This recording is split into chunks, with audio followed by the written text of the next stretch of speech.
Now, one of the many, many great things about Champions League ties is that we don't have to wait until the press conference to find out the latest team news. And the reason for that is that we are fortunate enough to get invited into the AXA Training Centre to watch the first 15 minutes of training. That is something that journalists and broadcasters are allowed to do, or is contracted for clubs around these ties. And so today has been no different. With Real Madrid coming up on Wednesday at Anfield, we've been allowed into the AXA to see how the squad's shaping up. And of course, there are a few injury concerns for Liverpool at the moment, so it has been quite an insightful trip into the training ground today to see how Arne Slot's squad is looking. And I think the best place to start for this, the headline for me, is the fact that Trent Alexander-Arnold was involved in training today. He was out to warm up with the squad, and that of course is a huge boost. He suffered that hamstring injury, didn't he, before the break that forced him to miss England duty, and the initial prognosis was that it wasn't going to be too long, and so it seems to have proven, because he's involved in the warm-up today, and it looks like he'll be available at very least to be in the squad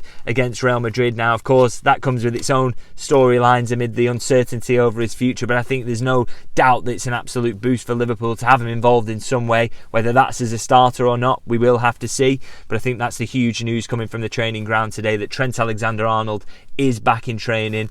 And you'd have to say it's not just about Real Madrid, is it? Looks like he'll be available for Manchester City, which is coming up. So really, really great news on that front. Now, in terms of the other injuries, of course, the first little bit of insight we got today was the fact that the goalkeepers come out to train alone. They do train separately, don't they, to the main squad, the outfield players.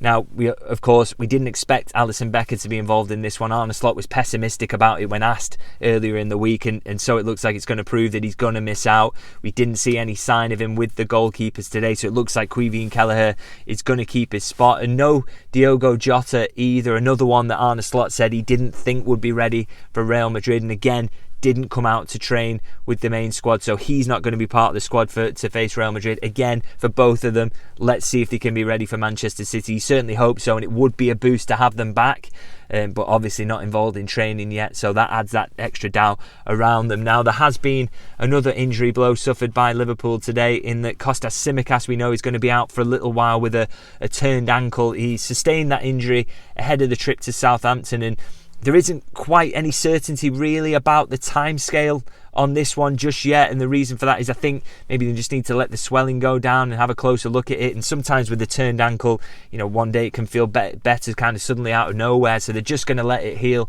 and see how it goes. So as I say, not entirely sure which games he's going to miss, but he's definitely going to miss the Real Madrid game, it looks like, because not involved in training today. And you'd have to say, with an injury like that, it would be a little bit of a surprise if he was back for Manchester City as well. And the one final bit of team news as well I want to touch on is the fact that Federico Chiesa was involved with the main squad in their warm-ups, but I kind of want to urge a little bit of caution around whether that will mean he's involved against Real Madrid, because it was just the warm-up that we get to see, and also 10 minutes or 15 minutes prior to that, Chiesa had been out on his own with one of the strength and conditioning coaches doing a little bit of individual work. Now, that to me suggests that he's not quite fully fit yet, and they're still working on him in that individual pre-season. But it is good news, I think, that he's getting closer. Whether that'll be close enough to be involved against Real Madrid or Man City, we'll have to see, but he doesn't look like he's a million miles away. So I think that's really good news for Liverpool, because they need that extra option, don't they? And they need as many players fit as possible as they can coming through this such a busy period.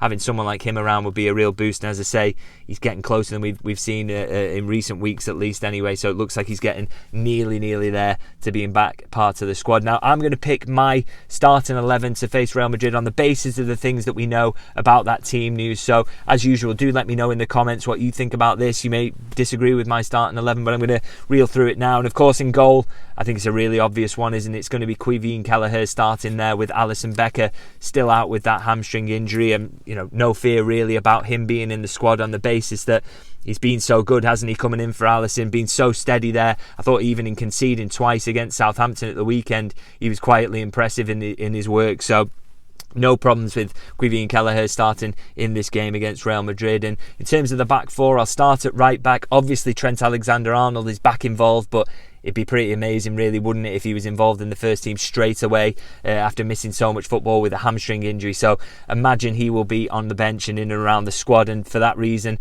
probably got to go with Connor Bradley at right back. I thought he had a kind of mixed bag, really, of a game against Southampton. Some good stuff, some not so great stuff, but for me, he's the clear second choice right back, isn't he? And I think maybe he's lacking a little bit of rhythm there because he hasn't played an awful lot for Liverpool this season. So hopefully that Southampton game has done him good and he can come up with the challenge against what's likely to be Kylian Mbappe on that left-hand side. What a night that is for him. So hopefully he can stand up to that.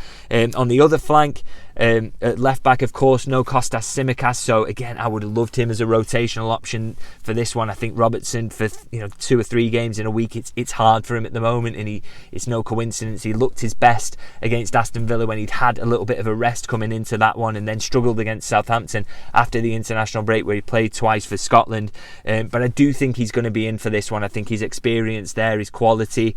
I think that Arne Slot is going to stick with him at left back, and maybe that then makes the case for Joe Gomez to come in at left back against Man City. I would be in favour of that, but we'll have to see what the choice the manager makes there. But I do expect Robertson to start in this one, and at centre half, 2 massively easy choices, isn't it? I mean, you can make the case for rotation as much as you want, but it's going to be Konate and Van Dijk in this one. I'd be absolutely amazed if there's any changes there, barring a late injury setback. Now, in front of them in midfield, maybe a couple of difficult choices. One that isn't difficult, I think, is that you have to have Ryan Gravenberch there in that holding midfield role, don't you? There's nobody else like him in the squad, nobody that can fulfil that role, and maybe that's something, by the way, that Liverpool should look at in January. But I think Ryan Gravenberch is a nailed-on starter here. And now, alongside him, maybe a couple of tricky choices. I think McAllister comes back in on the basis that he didn't start against Southampton. He's had that little rest.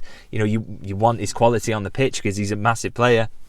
But the reason he was left out against Southampton was the travel from South America over the international break. But he should be fully fit, ready for this. And I think he has to come in, bring that fresh legs to the team. And this final spot is tricky. I mean, the obvious pick here, and what you would say was more the first choice midfield, would be to put Szoboszlai in. But he put so much into that Southampton game, and you've got to be wary about how much work he's getting through. The fact that it is Manchester City on the horizon. I mean, I don't quite buy into the suggestions you've got to completely rotate for this game because it's less important, but I do think you've got to protect someone like Szoboszlai, who's got through an awful lot of work recently and was, ran his legs off really against Southampton. So impressed with that.